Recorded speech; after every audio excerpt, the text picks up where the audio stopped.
Meus irmãos, graça e paz. Coisa boa, igreja cheinha, né? Na quinta-feira, assim. Bênção de Deus, né? Nós vamos dar continuidade aos nossos estudos sobre o Espírito Santo. Gostaria de convidá-los a abrirmos a Escritura em Atos, capítulo 2.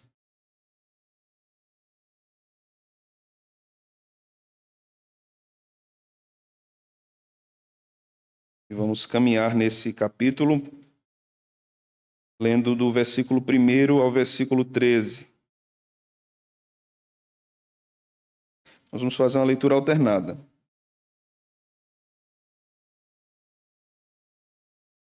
Atos 2, versículo 1 ao versículo de número 13.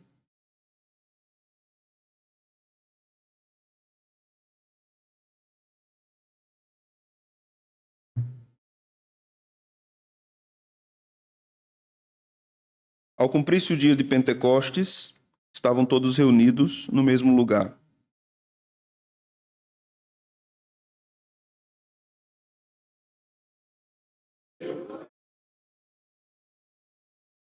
E apareceram distribuídas entre eles línguas, como de fogo, e pousou sobre cada um deles.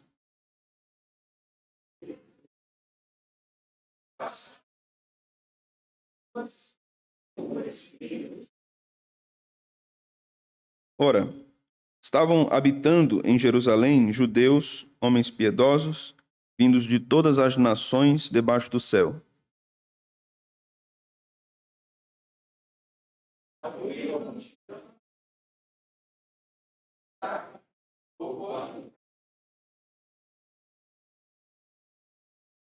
Estavam, pois, atônitos e se admiravam, dizendo: Vede, não são, porventura, galileus todos esses que aí estão falando?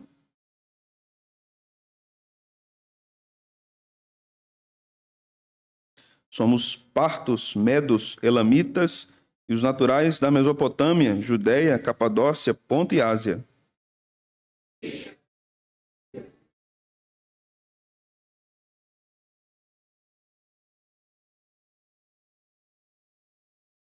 Tanto judeus como prosélitos, cretenses e arábios, como os ouvimos falar em nossas próprias línguas as grandezas de Deus.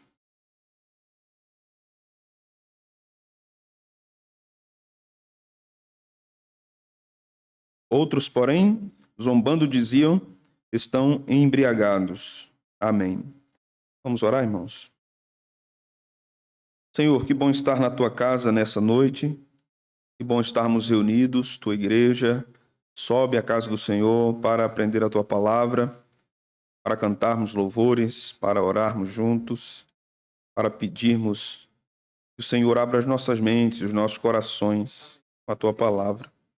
Sejamos instruídos e transformados por ela. Não permita, Senhor, que sejamos meros ouvintes, como aqueles que olham no espelho sua imagem, saem, depois retornam porque se esqueceram como eram. Mas que sejamos fiéis ao que vemos na tua palavra.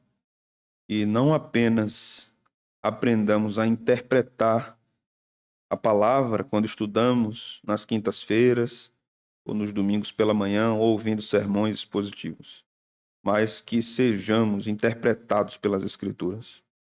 Que o nosso coração esteja aberto a isso, que o nosso coração deseje isso. Por isso eu te peço, Senhor, nessa noite, ensina-nos, exorta-nos, edifica-nos, enche-nos do teu Espírito Santo. Essa é a nossa petição ao Senhor, no nome de Jesus. Amém. Amém. Podem sentar, irmãos. Meus irmãos, na semana que passou-se, a última quinta-feira, nós consideramos sobre o batismo com o Espírito Santo. E vimos que, de acordo com a tradição que seguimos, a tradição reformada, batismo com o Espírito Santo, pelo que entendemos, não se refere a uma experiência de falarmos em línguas, ou uma evidência física de se falar em línguas. Mas o batismo com o Espírito Santo é a vinda e a habitação do Espírito Santo no nosso coração, na nossa vida. Então, nós somos templo e morada do Espírito Santo. Consideramos ideias opostas a essas que nós entendemos ser a ideia bíblica na última quinta-feira. Temos respostas a algumas delas e hoje nós vamos continuar trabalhando sobre a plenitude ou o enchimento do Espírito Santo na vida da igreja. Quando nós tratamos sobre esse tema, corremos alguns perigos.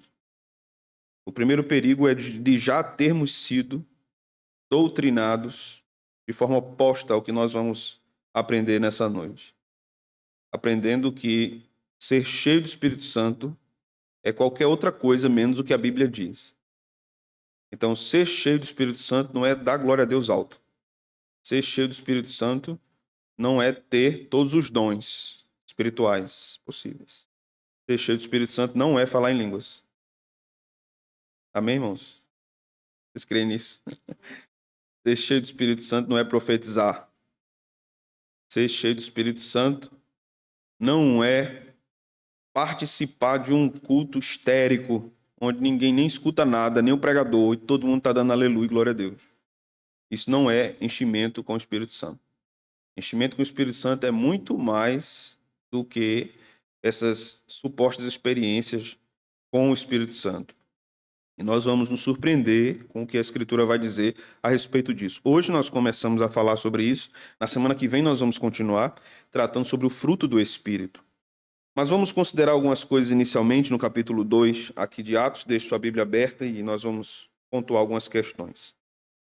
Primeiro que a Escritura nos diz aqui sobre a descida do Espírito Santo, que ao cumprir-se o dia de Pentecostes, estavam todos reunidos no mesmo lugar. Sabemos que Pentecostes era uma festa judaica importante, 50 dias após a Páscoa, e sabemos que nesse dia houve o cumprimento da promessa de Cristo a respeito da vinda do Espírito Santo de Deus. Um ponto aqui importante que nós devemos considerar é que o Pentecostes aqui faz parte da história da redenção. Então, Pentecostes se refere à história da salvação, ao movimento salvador de Deus entre os homens. E o Espírito Santo está envolvido nisso. Da mesma forma que o Espírito estava envolvido na primeira criação, o Espírito está envolvido na segunda criação.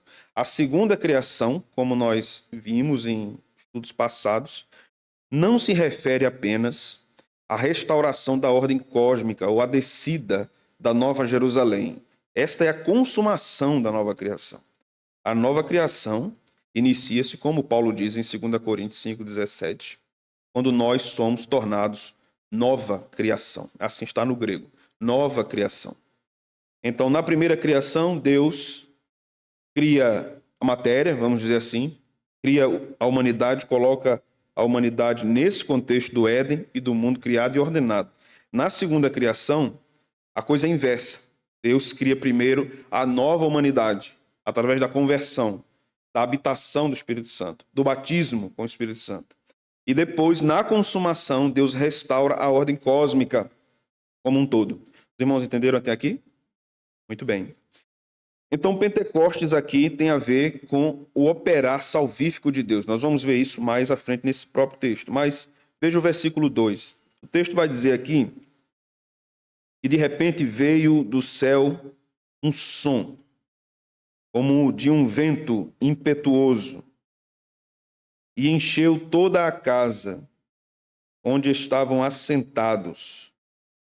Lá em João, Jesus vai dizer que o Espírito opera como um vento, ele sopra onde quer. Jesus estava falando de salvação ali, né? Jesus não estava falando de movimento e avivamento. Muito se pega esse texto dizendo que o Espírito sopra onde quer. Então, se está acontecendo um avivamento aqui ou ali, o Espírito Santo está soprando. Esse texto não se refere a isso. Quando Jesus fala sobre isso, está falando da obra de salvação operada por Deus. Devemos ter cuidado, porque geralmente os evangélicos, de modo geral, sempre associam o Espírito Santo a alguma movimentação espiritual desordenada. É como se o espírito para esses fosse o espírito da desordem. Então, por exemplo, esse espírito que se prega por aí é um espírito que não gosta de liturgia, É um espírito que não gosta de silêncio no culto. Não pode haver silêncio, né? Não tem o coro.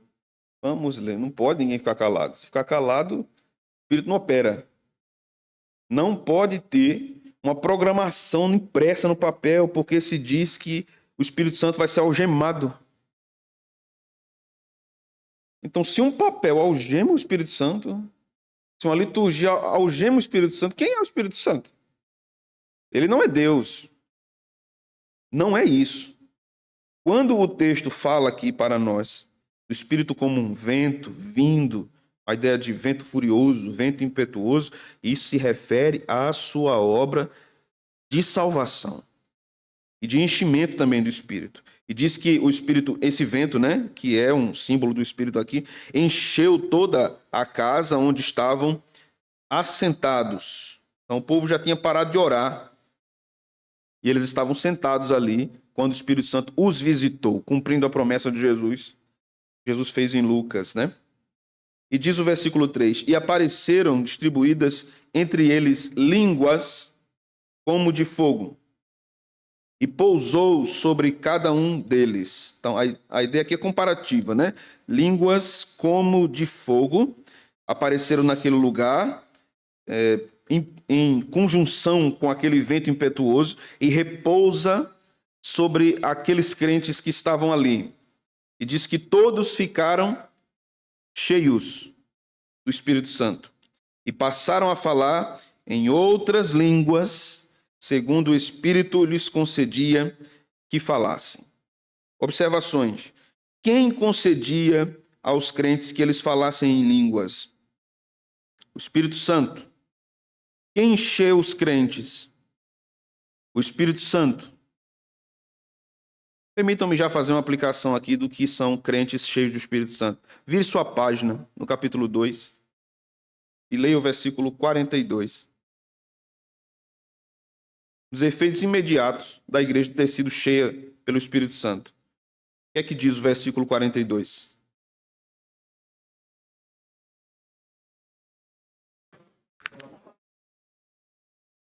Certo. Primeira evidência de crentes cheios do Espírito Santo. Eles amam a doutrina. Não tem sentido nenhum, em termos bíblicos, um crente que acha que é cheio do Espírito Santo, mas não ama a doutrina. Um crente com cheio do Espírito Santo persevera na doutrina.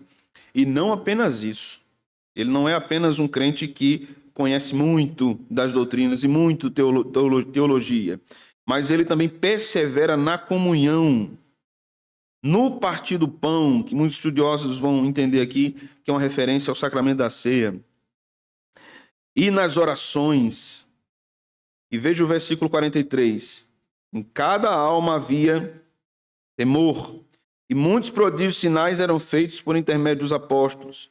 Todos os que creram estavam juntos e tinham tudo em comum.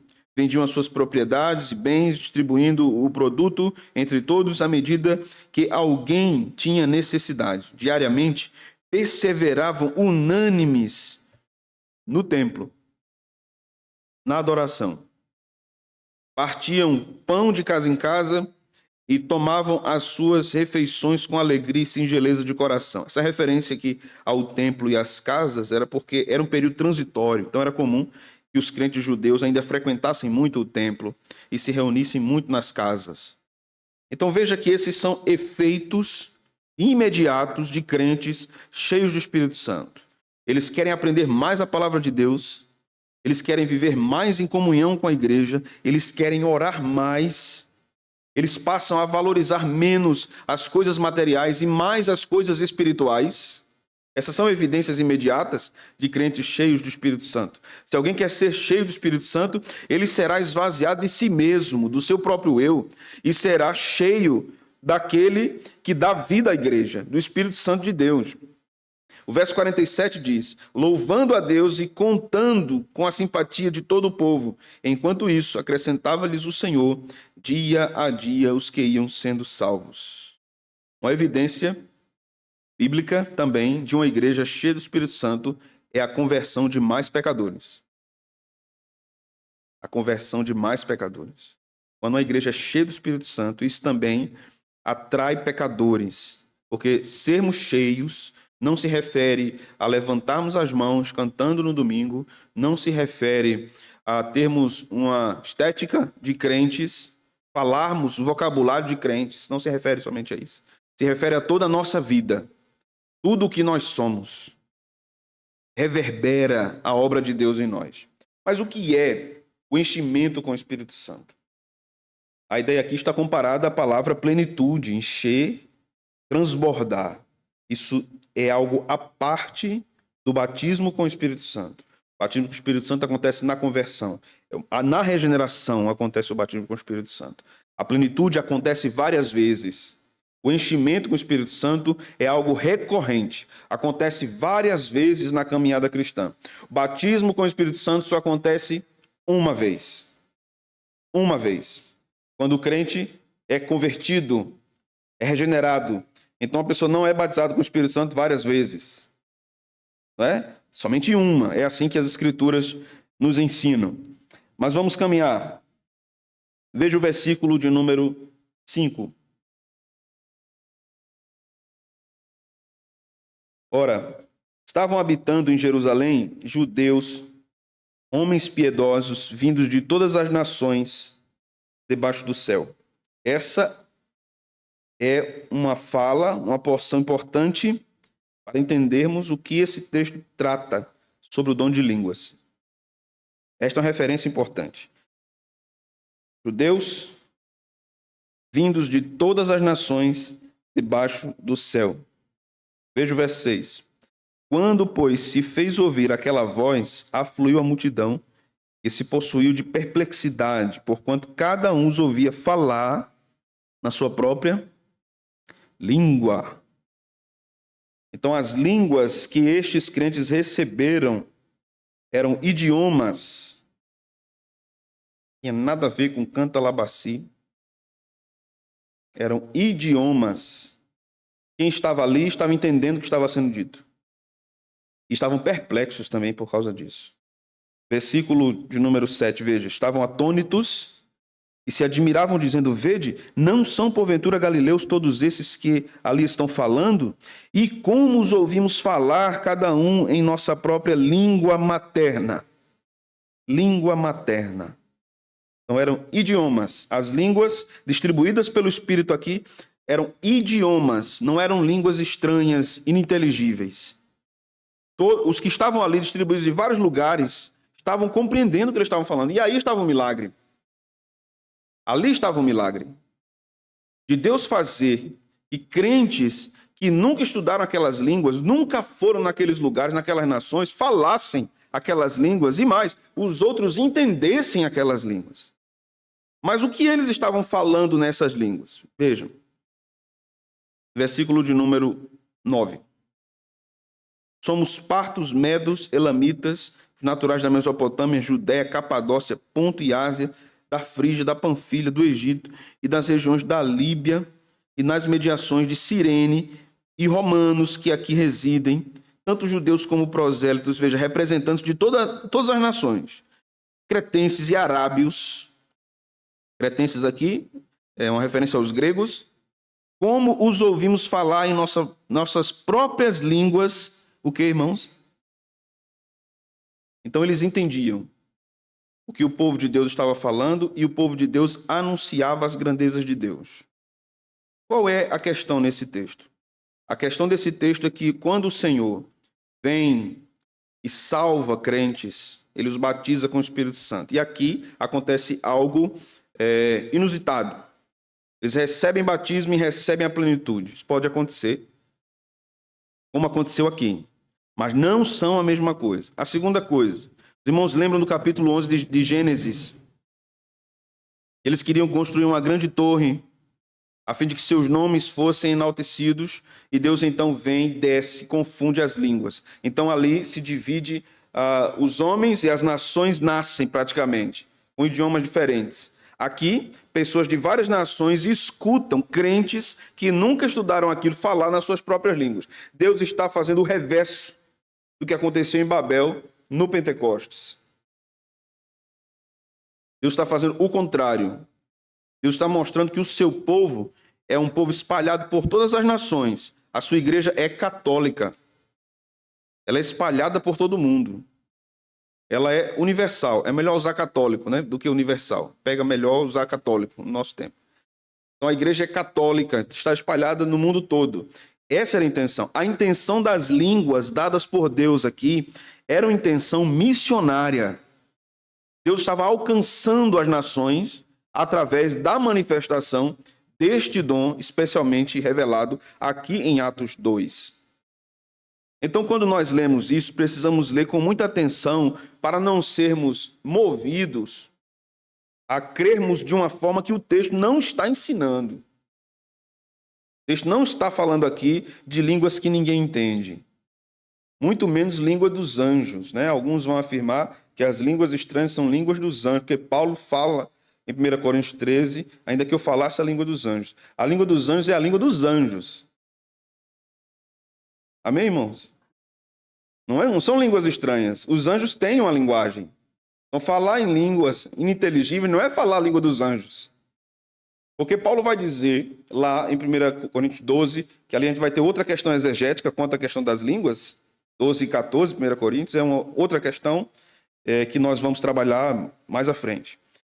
Mas quando Paulo fala que aquele que fala em línguas não entende, ele fala em mistérios. Então, se é a língua dos anjos, nem os anjos entendem o que falam. Não tem sentido isso. Então, línguas aqui são idiomáticas. Língua de anjos são outra coisa. São a linguagem que os anjos usam para se comunicar.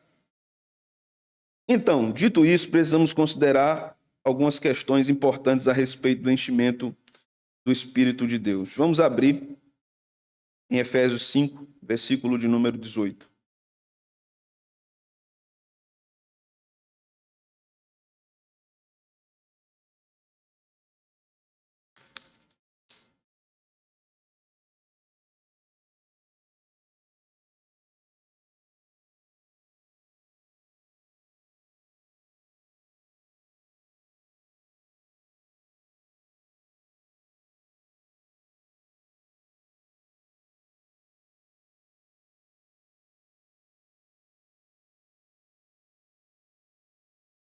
Diz o texto: E não vos embriagueis com vinho, no qual há dissolução, mas enchei-vos do Espírito. A ideia aqui é passiva, né? Deixem-se encher pelo Espírito. Então não é uma coisa produzida por homens, é uma coisa produzida por Deus. Mas o crente deve desejar ser cheio do Espírito. Quando Paulo nos fala isso, ele faz uma comparação interessante aqui da embriaguez, né, com vinho. Há uma proibição contra a embriaguez, né? Paulo diz que os crentes não devem se embriagar com bebida que entorpece, porque ali há confusão, há dissolução. Mas os crentes devem, a ideia é essa mais ou menos, né, devem transbordar ou encher-se, não da bebida, mas encher-se do Espírito. Eles devem tomar o Espírito, beber do Espírito. Jesus vai falar sobre isso também, usando esse tipo de linguagem. Nós vamos ler. Jesus fala isso em João. Mas aqui nós temos algumas outras questões que Paulo frisa em Efésios sobre o Espírito Santo. Volte lá para o capítulo 1.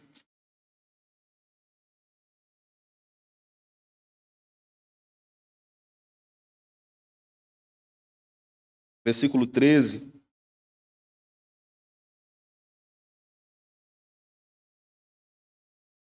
texto diz: Em quem também vós, depois que ouvistes a palavra da verdade, o evangelho da vossa salvação, tendo nele também crido, fostes selados com o Santo Espírito da promessa. A ideia do selo é uma ideia de propriedade, né? O selo era colocado sobre algo que pertencia a alguém. Então, quando somos salvos, somos selados pelo Espírito Santo. Eu preciso fazer uma observação aqui, porque esse texto é usado muitas vezes de forma tão distorcida e apelativa para defender o batismo com o Espírito Santo. O selo, o batismo com o Espírito Santo na perspectiva pentecostal. O selo aqui é algo que mostra a pertença do crente a Deus. Então isso acontece na salvação, na regeneração. O crente é selado quando ele é salvo. Então a partir dali ele pertence a Deus, não apenas como uma criatura que Deus fez, mas também como um filho que Cristo comprou a sua filiação, lhe dando esse benefício da adoção na cruz do Calvário. Então o crente está selado com o Santo Espírito da promessa, o qual é o penhor da nossa herança, ou seja, ele é a garantia. Ele não mostra apenas que pertencemos a Deus, ele garante a nossa salvação. Isso quer dizer que o Espírito Santo não permite que um crente se perca. É impossível que um crente se perca. Por isso não cremos na perca de salvação, porque o Espírito é o penhor. Observe, o Espírito é a garantia que um crente não perde a salvação. E Jesus vai dizer que ninguém arranca um crente de suas mãos. Então, se Jesus segura e se o Espírito Santo garante, quem é o homem para dizer o contrário disso, irmãos? Não é possível um crente regenerado perder a salvação. Ele pode cair, ele pode pecar terrivelmente, ele pode passar um tempo prostrado por causa do seu pecado, porque ele ainda é pecador, ele não está glorificado, mas ele não cai da graça, porque o Espírito Santo é a garantia de sua salvação. Jesus o segura e ele permanece salvo. Veja mais à frente outra palavra que Paulo nos orienta a respeito do Espírito. Veja o capítulo 4, verso 4.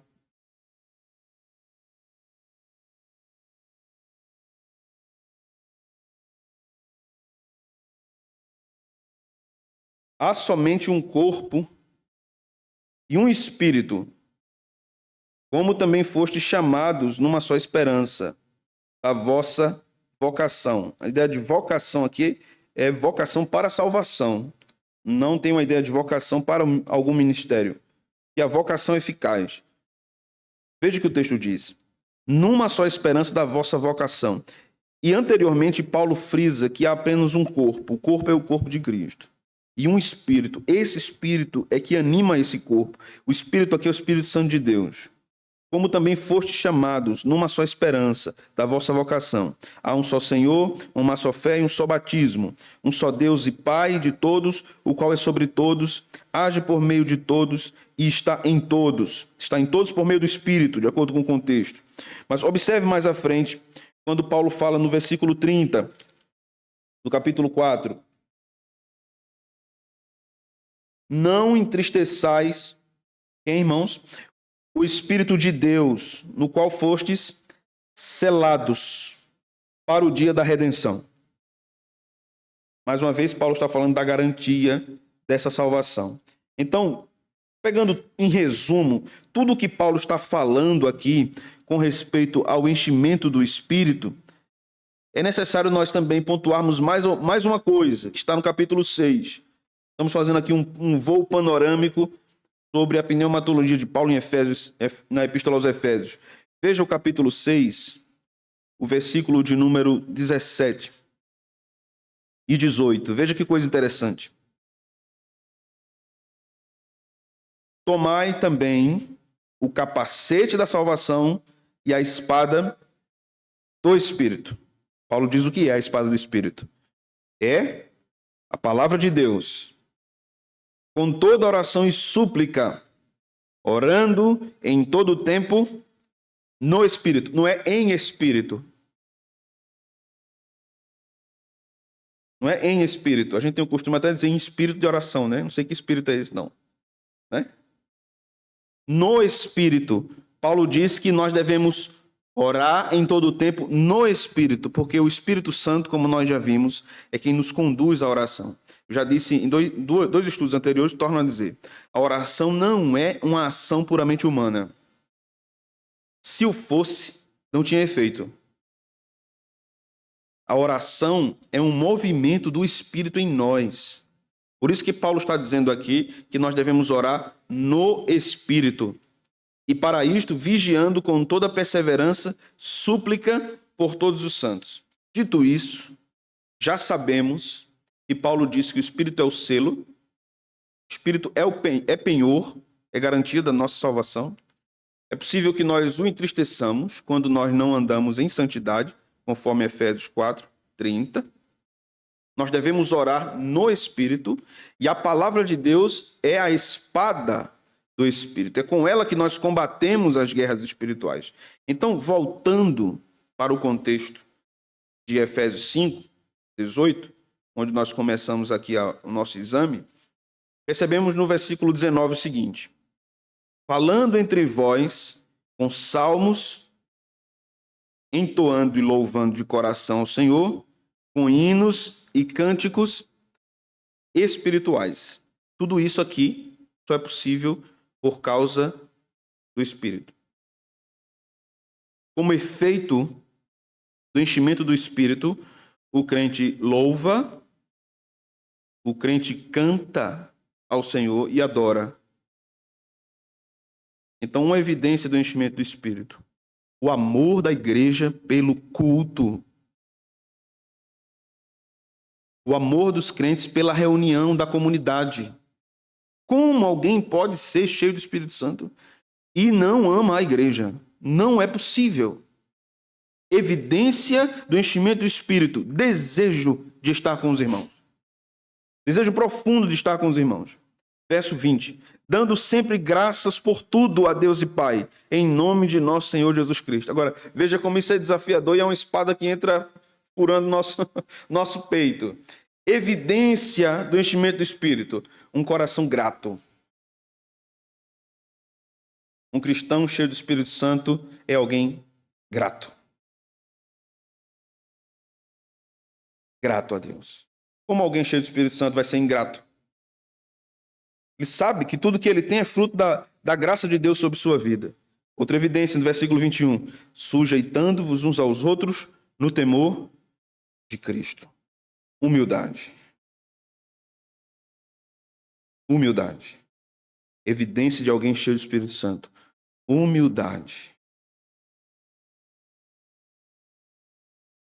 Ser cheio do Espírito Santo não é andar com o queixo empinado, né? Não é uma posição soberba com respeito à sua espiritualidade. Há soberba também na espiritualidade de alguns, talvez até na nossa.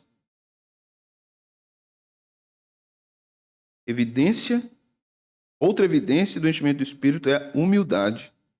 Um crente cheio de Espírito é um crente humilde. 22. Outra evidência do enchimento do Espírito: as mulheres sejam submissas ao seu próprio marido como ao Senhor. Minhas irmãs desejam serem cheias do Espírito Santo? Sim. Então, as que são casadas sejam submissas aos seus maridos. Essa evidência também é presente no enchimento do Espírito.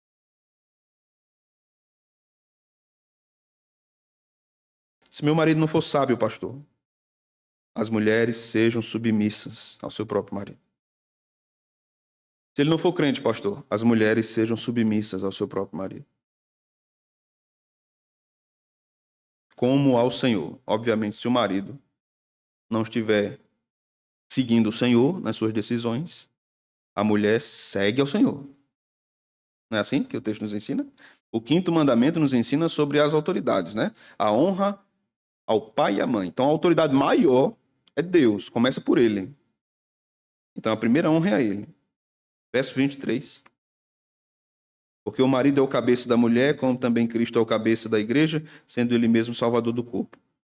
Veja o verso 25. Maridos, amai vossa mulher, como também Cristo amou a igreja, e a si mesmo se entregou por ela. Homens desta congregação, os irmãos desejam serem cheios do Espírito Santo? Amém, irmãos? Amem suas esposas como Cristo ama a igreja. Cuidem delas sacrificialmente, como Jesus faz com a igreja. Porque se você não faz isso, primeiro, Pedro diz que as suas orações não são ouvidas e respondidas por Deus. Deus rejeita as suas orações. Segundo, que isso é uma evidência que você não é cheio do Espírito Santo. Se você não ama a sua esposa, como a Bíblia diz, não é possível ser cheio do Espírito Santo. Você pode ter toda a pinta de ser cheio do Espírito Santo, né? Pode ter embalagem lá. Mas se não está fazendo isso, não há como ser cheio do Espírito Santo. Deve amar a mulher, como também Cristo amou a igreja. Pastor, minha mulher é difícil. Ame sua mulher. Mas, pastor, ela é difícil. Eu não entendo. Ela é difícil. Ame sua mulher. Porque a referência aqui é o relacionamento de Jesus e da igreja. Você é a igreja? Você faz parte da igreja? Sim ou não, irmãos? E você é bonzinho? É não. A gente é um amontoado de cocadinha de sal, né? Jesus ama ou não, irmãos? Sim. Lembra do livro de Oséias? A mulher adúltera de Oséias simbolizava a postura de Israel, o povo de Deus, contra Deus que era o esposo. Vinha adultério aquela mulher. A igreja é pecadora como noiva. E Cristo a ama e dela cuida. Veja o que o texto diz no versículo 26. Para que a santificasse, tendo-a purificado por meio da lavagem de água pela palavra, para apresentar a si mesma igreja gloriosa, sem mácula, nem ruga, nem coisa semelhante, porém santa e sem defeito. Assim também os maridos devem amar a sua mulher como ao próprio corpo. Quem ama a esposa, a si mesmo se ama. Porque ninguém jamais odiou a própria carne, antes a alimenta e dela cuida, como também Cristo o faz com a igreja. Porque somos membros do seu corpo. Eis porque deixará o homem a seu pai e sua mãe, se unirá à sua mulher. Se tornarão os dois uma só carne. Grande é esse mistério, me refiro a Cristo e à igreja. Não obstante, vós, cada um de per si também ame a própria esposa, como a si mesmo, e a esposa respeite o marido. No verso 1, também aprendemos que filhos devem obedecer aos seus pais. Isso também é uma evidência de ser cheio do Espírito Santo.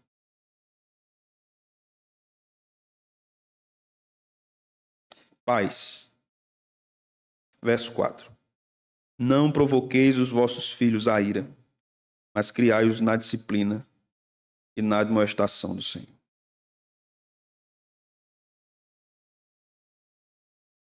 Há muitos pais que se queixam dos filhos, porque eles estão se desviando, porque eles não estão sendo piedosos, porque eles não estão vindo à igreja, por quê?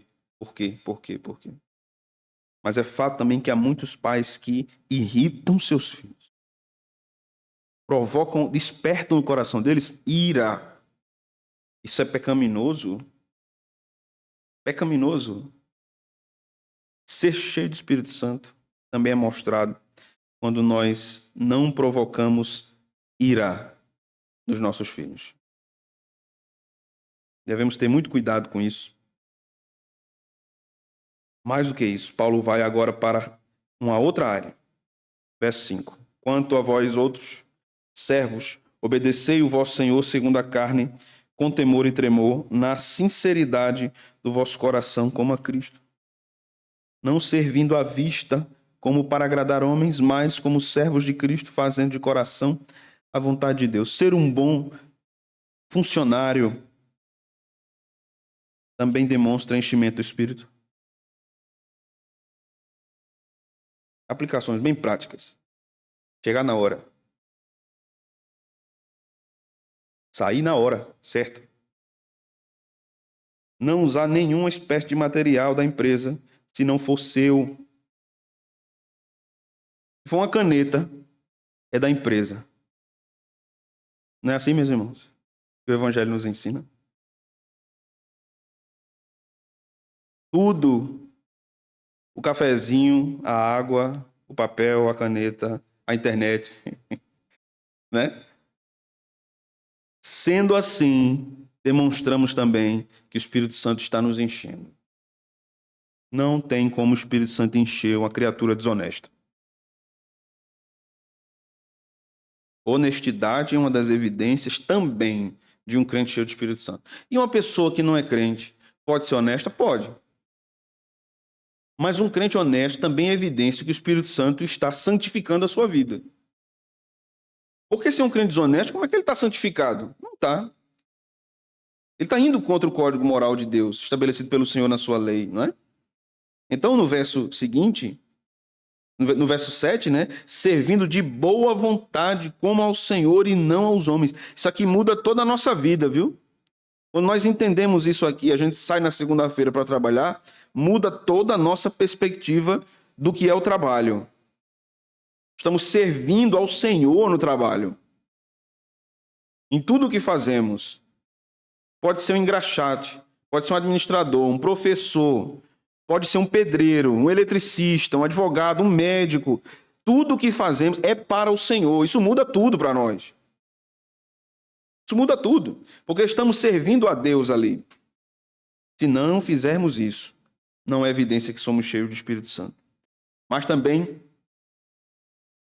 aprendemos que no versículo 9, os senhores, os patrões no nosso contexto hoje, né? De igual modo, procedei para com eles, deixando as ameaças, sabendo que o Senhor, tanto deles como vosso, está nos céus, e que para com ele não há acepção de pessoas. Se os poderosos, no caso aqui os patrões que detêm o poder, abusam desses que são subordinados a eles, isso é bíblico, é fato, mostrado desde o Antigo Testamento. Deus pelejará pelo fraco, irmãos. Deus pelejará pelo fraco. Mais cedo ou mais tarde, isso vai acontecer. Você quer ser cheio do Espírito Santo? Todas essas áreas das nossas vidas devem ser santificadas. Nosso casamento, nossa relação com os filhos, nossa relação com a igreja, nossa relação com o trabalho. Veja que Paulo está cobrindo tudo aqui na nossa vida. Todas as áreas da nossa vida, o Espírito Santo deve estar regando e encharcando essa terra seca, a fim de que nós transbordemos da sua pessoa. Vejamos outros fatores relacionados ao enchimento do Espírito. Caminhe um pouco mais comigo para Colossenses.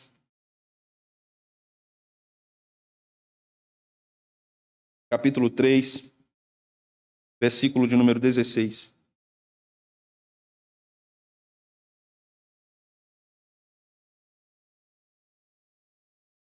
Habite ricamente em vós a palavra de Cristo.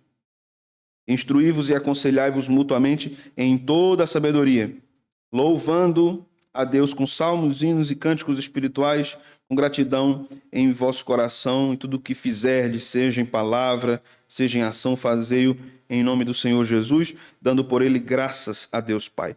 Basicamente, nós temos o mesmo miolo do que Paulo trata em Efésios 5,18. A diferença lá é que a recomendação de Paulo é encher-se do Espírito. A recomendação aqui é encher-se da palavra, porque a palavra é a espada do Espírito. É a mesma recomendação. O que Paulo está ensinando é: não há como sermos cheios do Espírito se não formos cheios da palavra. Não existe essa possibilidade.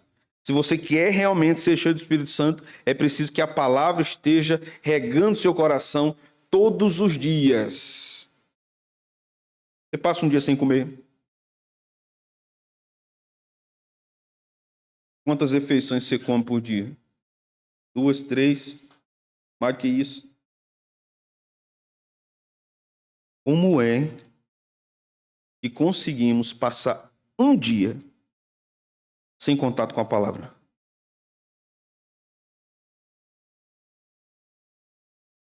Você vai desnutrir. Vai desnutrir espiritualmente. Você vai secar espiritualmente sem a palavra. Sem aproximar-nos da Escritura, da palavra, que é onde o Espírito fala conosco e trabalha em nós, nós não seremos cheios do Espírito Santo. Uma igreja cheia do Espírito Santo é aquela que persevera na doutrina. Por obra do Espírito, ela vai para a doutrina, e quando ela vai para a doutrina, ela é mais cheia pelo Espírito. Então, uma igreja verdadeiramente cheia do Espírito Santo é uma igreja exageradamente bíblica.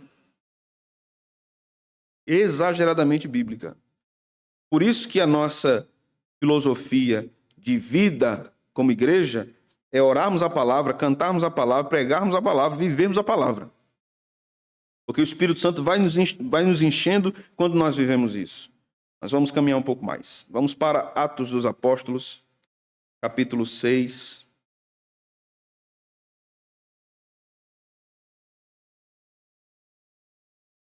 Vamos ler o versículo 3.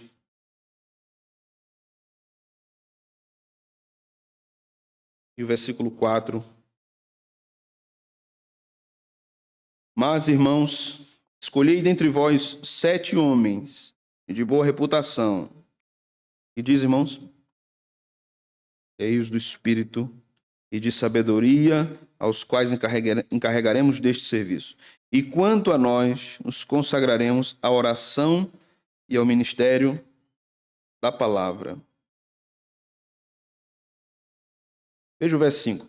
O parecer agradou a toda a comunidade e elegeram Estevão, homem cheio de fé e do Espírito Santo. Filipe, Prócoro, Nicanor, Timão, Pármenas e Nicolau, prosélito de Alexandria. Da escolha desses líderes para atender a comunidade grega, se origina depois o ofício do diaconato. Aqui não necessariamente é a instituição do diaconato, mas a partir daqui se pensa nesse assunto no Novo Testamento. Então, requisito para esses líderes serem homens cheios do Espírito Santo de Deus.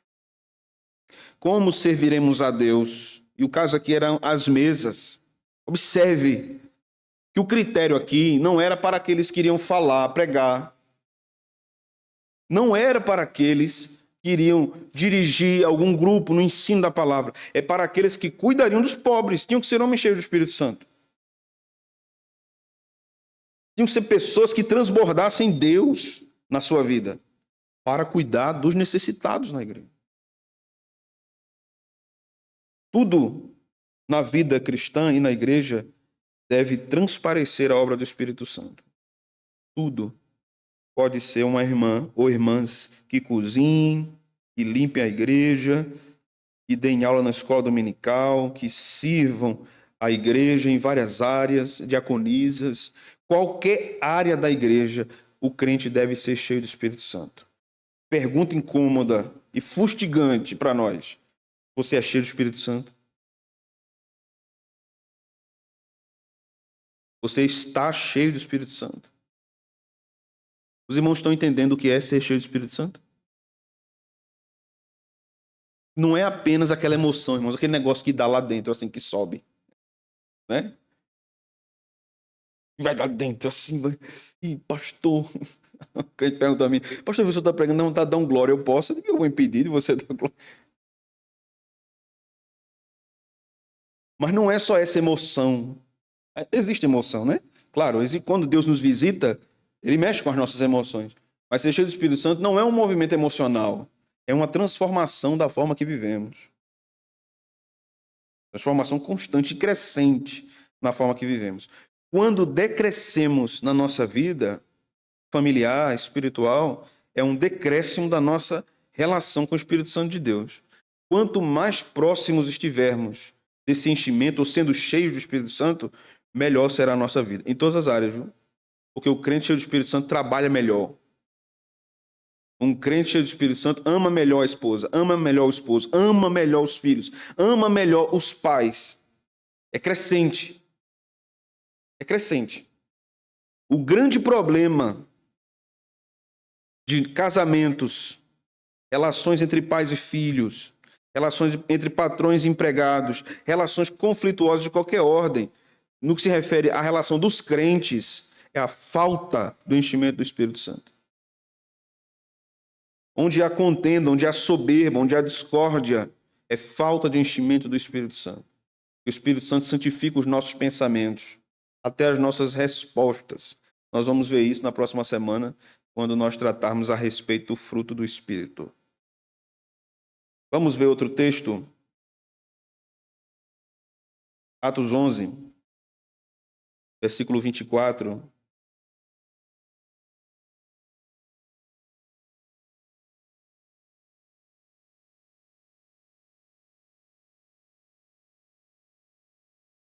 Esse texto está falando de um irmão que foi uma bênção para a igreja primitiva. e uma bênção para nós também, Barnabé. No verso 24, o texto diz: porque era homem bom, cheio do Espírito Santo e de fé, e muita gente se uniu ao Senhor. E partiu Barnabé para Tarso, à procura de Saulo. Tendo encontrado, levou-o para Antioquia, e por todo um ano se reuniram naquela igreja e ensinaram numerosa multidão. Em Antioquia foram os discípulos pela primeira vez chamados cristãos, pequenos cristos, né? Os cristãos em Antioquia foram chamados de pequenos cristos, porque eles pareciam muito com Jesus. Fruto também do trabalho de Barnabé, que era um homem cheio do Espírito Santo. Aqui um exemplo de alguém que ensina a palavra, que também deve ser cheio do Espírito Santo. Agora permitam-me aqui algumas recomendações. Tanto no que se refere a Atos 6, como pegando Atos 6 como um embrião do ministério diaconal, quanto ao que se refere a Atos 11, a Barnabé, no que se refere a um ministro da palavra, como Barnabé era. Devem ser pessoas cheias do Espírito Santo. E a igreja deve ver isso. Não é porque alguém fez seminário que é sinônimo que foi chamado nem para o diaconato, nem para o presbiterato, nem para o pastorado. Certo, irmãos? O seminário não chancela o ministério de ninguém. Ele prepara alguém que entende e foi chamado. Mas a igreja deve reconhecer. Nós não estamos presentes num sistema de governo em que é o bispo que indica aqueles que serão ordenados. É a igreja que enxerga. No máximo, pastores oficiais, com concordância com a Assembleia, podem indicar à igreja esses candidatos. Mas é a igreja que chancela. Então a igreja deve observar isso. São homens cheios do Espírito Santo. São mulheres cheias do Espírito Santo. Este que terminou o seminário e pede ordenação é cheio do Espírito Santo? Porque se não for, observe o perigo que nós estamos correndo como igreja de colocar alguém que não tem a vocação. Perigo para nós, perigo para a pessoa, né? Isso aqui é sério, irmãos. Muito sério. Que Deus nos ajude. Nos livre e nos proteja. De nós mesmos. Né? Que Deus nos livre de nós mesmos. Porque a observância da palavra de Deus nesse quesito é fundamental. Alguém simpático não é critério para ser oficial. É bom que seja, né? Oficial seja, né? Empático e simpático, mas não é critério. Não, fulano é tão risonho, rapaz, fala todo mundo, né? Dava um bom diácono. Não é esse o critério, irmão. Esse é cheio de fé, de sabedoria e do Espírito Santo. Critério para ser um ministro da palavra. Cheio de fé, de sabedoria, do Espírito Santo, com um acréscimo, apto a ensinar. Apto a ensinar. Vocês entenderam? Posso dizer assim, minhas mãos estão lavadas? Vamos para João. Vamos chegando no final aqui. Capítulo 7 de João, versículo 37 a 39.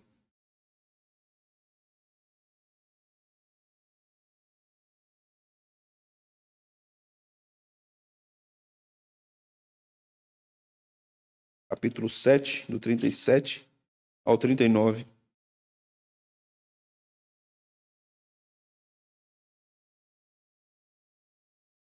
Todo aquele que o Pai me dá, esse virá a mim. E o que vem a mim, de modo nenhum lançarei fora, porque eu desci do céu, não para fazer a minha vontade. Estou lendo 6, né? Estou lendo errado, irmão. Como é que vocês não dizem nada? Deixa o pastor ler errado. Cadê?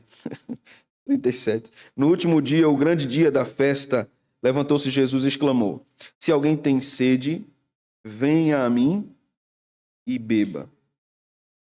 Quem crer em mim, como diz a Escritura, do seu interior fluirão rios de água viva. Ele está falando de quê?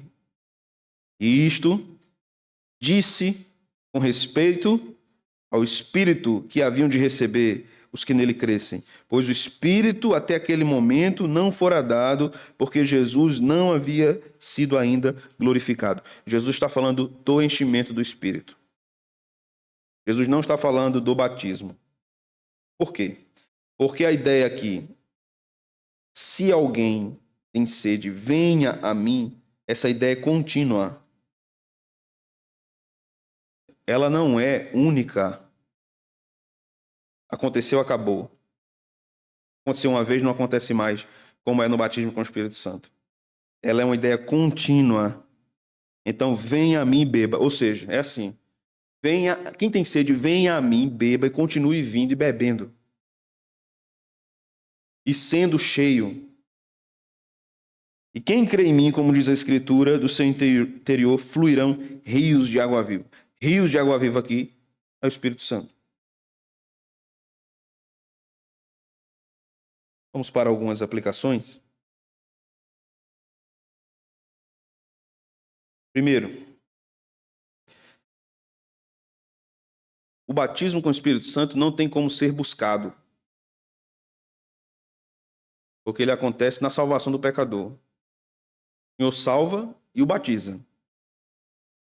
Regenera, ele nasce de novo. Mas o enchimento com o Espírito Santo deve ser buscado. Devemos orar por isso. Você tem orado por isso? Tem orado para ser mais cheio do Espírito Santo? Mais cheio da graça de Deus? Ou você tem orado sobre muitas coisas, menos isso? Ou você tem orado sobre muitos problemas, muitos causos e causas, mas não tem orado por sua vida espiritual, para que você seja mais cheio do Espírito Santo? Esta busca deve ser contínua. Caso contrário, nós entristeceremos o Espírito Santo do Senhor, porque não vamos abandonar os nossos pecados, não vamos nos arrepender dos nossos pecados, e a nossa vida cristã será uma grande máscara, uma grande farsa. A gente finge de servir a Deus, finge que é crente, finge que lê a Bíblia, finge que ora, e finge que está tudo bem. Quando não está, o Espírito Santo vai nos confrontar. A palavra vai nos confrontar. O pecado faz com que nós fujamos desse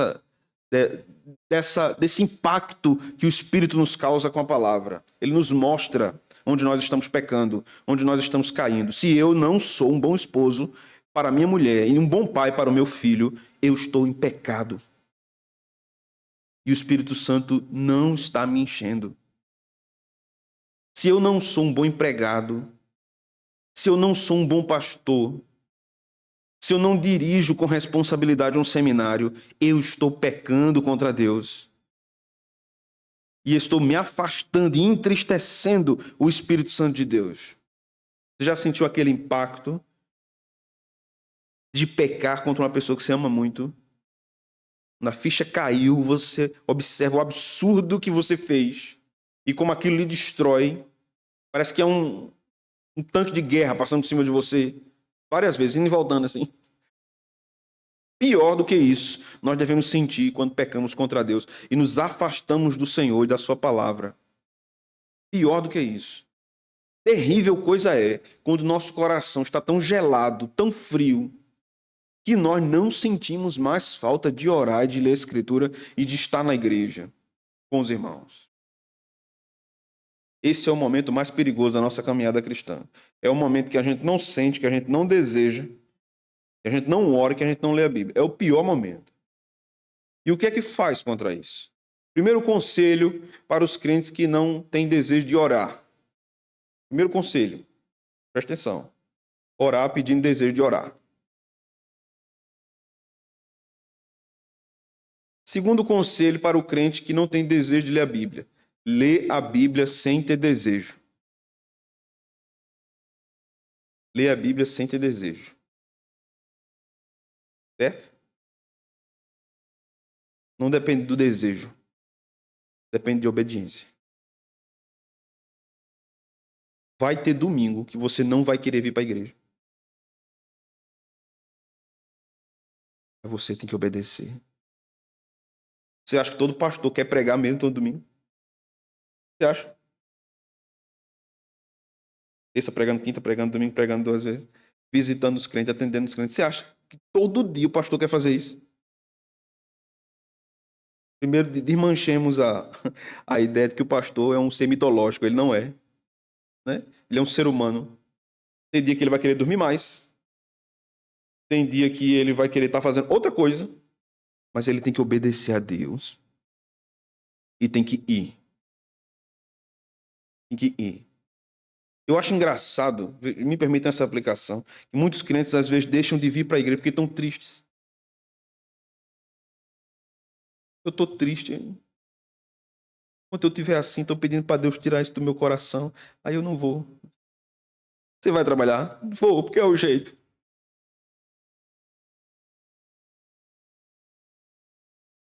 Se você estiver triste, seu filho adoecer, você leva ele para o médico? Vou. Eu levo, porque é o jeito. Então não tem outro jeito, não. É o jeito de você vir para a igreja. Você tem que ir para a igreja. Porque o Senhor ordenou isso. Deus não pede ao crente para ele vir para o culto. Deus não pede. A gente precisa entender isso. Deus manda. Deus manda. Não é uma questão se o meu coração está inclinado. Nem todo domingo de manhã a gente vai acordar assim. Rapaz, minha nossa, como hoje eu quero ir para a igreja. Eu tô às 5 horas da manhã, mas eu já vou ficar lá na porta. Esperando Miriam abrir. E eu vou ficar de joelho na porta, assim. Porque eu estou querendo orar tanto de joelho que eu vou ficar lá na porta da igreja orando. Pode ter domingo que é assim.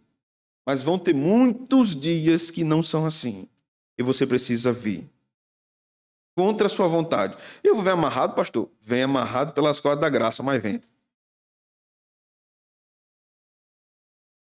Porque se você seguir o seu coração, o que resta é o abismo. E um abismo vai chamando o outro. Vai chamando o outro. Não é porque nós temos vontade de fazer alguma coisa que essa coisa se torna correta, irmãos. Isso é um tipo de pensamento torcido e errado. Não é porque se você tem diabetes, vamos lá, você tem diabetes. Aí você vai na padaria e vê aquele pudim de leite, né? Aquela fonte de tentação carnal terrível diante dos seus olhos. Aí você olha de lá, tem um sonho. Aí você olha do outro, tem brigadeiro, né? Aí aquela voz da consciência, o marido ou a esposa ou a mãe diz assim, você não pode. Você não pode. Se você comer, vai ser terrível. Você é hipertenso. Aí você vai numa churrascaria. Aí todo mundo começa a entrar na carne, né? Na churrascaria. Literalmente, né? Comendo lá. E aí você é doido para comer. Aí alguém, a sua consciência do seu lado diz assim, pega um arrozinho branquinho ali, um brócolis, um couve-flor, uma tomatezinha, uma cebola e fique na paz. Tem um queijinho coalho ali cortado também, você pode comer. Porque essa carne está muito salgada. Aí vem aquele chouriço, o cara bota na sua fuça, assim, o chouriço. Já com a faca, assim. O senhor quer?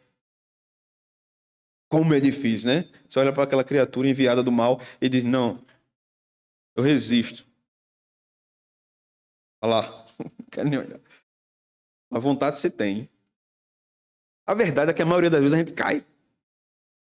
Pode botar, pode botar. A Deus pertence amanhã. O apóstolo Paulo disse que nós não temos que nos preocupar demais com essa questão, porque o exercício físico para pouco aproveita, a piedade para tudo é proveitosa, então vou comer mesmo. E se o Senhor quiser me levar, que Ele me leve. Eu sou calvinista, está determinado o dia da minha morte. Então eu vou comer mesmo, vou enfiar o pé na jaca aqui, não quero nem saber. A maioria das vezes é assim ou não, irmão? É. Aí depois a gente vê como a gente... né? Depois que a gente arreia, né? Nunca mais eu faço isso na minha vida. A demora fica bom. A demora fica bom, né? A demora para o crente pecar de novo é Deus perdoar. Deus perdoa, ele peca, né? Essa é a demora. Mas nem tudo que o nosso coração deseja nós devemos nos inclinar. Nem tudo. Se o nosso coração deseja e não devemos estar mais casados, nosso coração deseja que era melhor não ter tido filho, porque filho come um dinheiro do mundo todo. E o juízo também.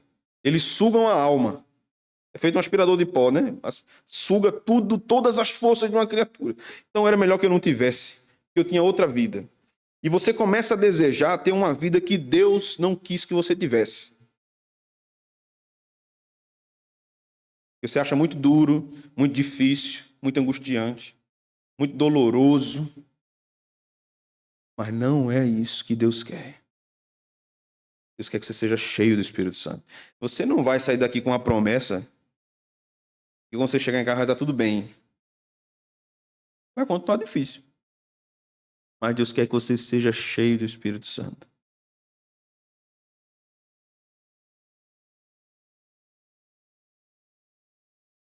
Eu tinha ainda um bocado de coisa aqui, mas já acabou o tempo. É 9 horas, né? Mas vocês não falam nada também. Eu estou pregando Daniel 1h20. Vocês não dizem nada, irmãos. Meu Deus. Quando eu olhei no YouTube, eu disse, Jesus, 1h20. Pô, vai ficar. Semana que vem a gente continua. Vamos tratar sobre outras evidências do enchimento do Espírito com o fruto do Espírito. Leiam Gálatas 5. Aí já meditem nesse texto, que semana que vem nós vamos continuar. Amém, meus irmãos? Vamos cantar mais uma vez? Chamar Raniel aqui para ele louvar o Senhor conosco. Hoje nós oramos, encerrando o nosso estudo bíblico dessa noite.